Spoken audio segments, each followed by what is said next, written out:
Began YouTube channel நேயர்கள் அனைவருக்கும் வணக்கம். அதாவது சின்ன வயசுலேயே இப்போல்லாம் நிறைய பேருக்கு பேட் கொலஸ்ட்ரால் வந்து ஹார்ட் அட்டாக் அந்த மாதிரி எல்லாம் நிறைய நம்ம கேள்விப்படுறோம். ஆக்சுவலாக அவங்களோட உணவு பழக்க வழக்கம் இதெல்லாம் தான் அவங்கள உடம்பை வந்து கெடுத்து அவங்க இரத்த குழாயில எல்லாம் ஃபேட்டு ஃபார்ம் ஆகி நம்ம வேறு எதிர்பார்க்காத செயலெல்லாம் நடந்து போயிடுது.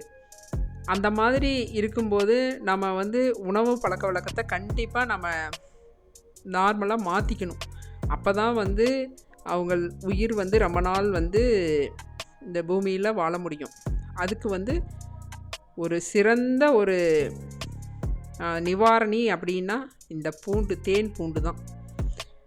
அந்த தேன் பூண்டு மாத்திரம் ரெகுலராக ஒரு பூண்டு வந்து தேனில் ஊற வச்ச பூண்டை சாப்பிட்டுட்டு வந்தாங்கன்னா ரத்த குழாயில் அடைக்கிற ஃபேட்டு கண்டிப்பாக இருக்காது, அது ஃபார்மே ஆகாது.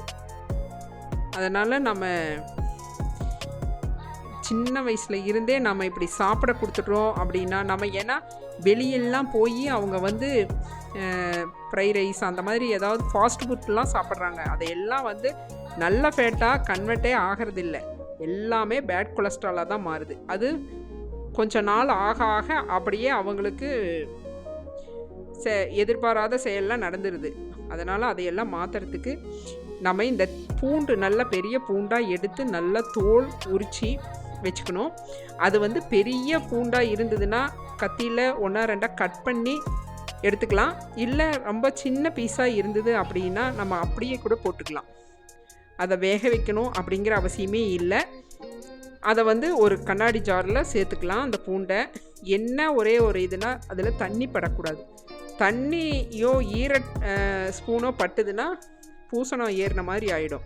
அதனால் தண்ணி இல்லாமல் சுத்தமான கண்ணாடி ஜாரில் அந்த பூண்டை போட்டு சுத்தமான தேனை வந்து முழுகிற வரையிலும் ஊற்றிக்கணும். அதில் ஊற்றி நல்லா டெய்லியும் குலுக்கி விட்டோன்னா ஒரு கிட்டத்தட்ட ஒரு 10 நாள் 1 வீக் அல்லது 10 நாளில் கம்ப்ளீட் பூண்டும் ஊறிடும்.